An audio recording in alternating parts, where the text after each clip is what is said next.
So hello everyone, সবাই কেমন আছো একটু জানিও।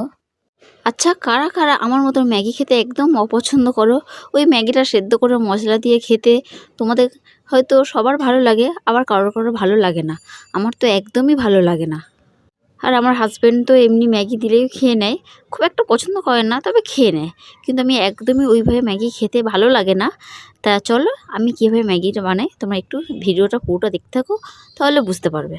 সব সময় তো বাড়ির সবার জন্য কিছু না কিছু বানানো হয়, কিন্তু নিজের জন্য সেইভাবে কিছু বানানো হয় না।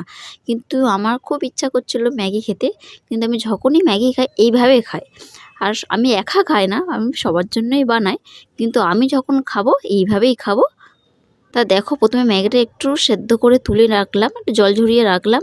আর তেলের মধ্যে আমি একটা ডিম একটু ভেজে নিলাম।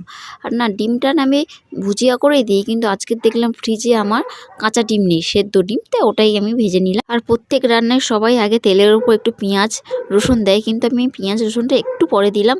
আগে গাজরটা দিলাম, তারপরে আলু দিলাম। তো একটু নরম হয়ে যাওয়ার পর আমি ক্যাপসিকামটা দিয়ে দিলাম।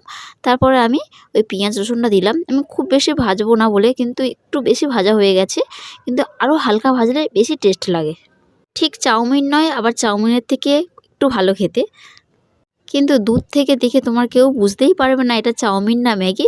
তো এইভাবে খেলে না খুবই টেস্টি লাগে। তোমরা বাড়িতে যদি একদিন বানিয়ে খাও তবেই বুঝতে পারবে। তা দেখো, আমার পুরো ম্যাগি বানানো কমপ্লিট। এখানে কি দেখে বোঝা যাচ্ছে এটা ম্যাগি না চাউমিন?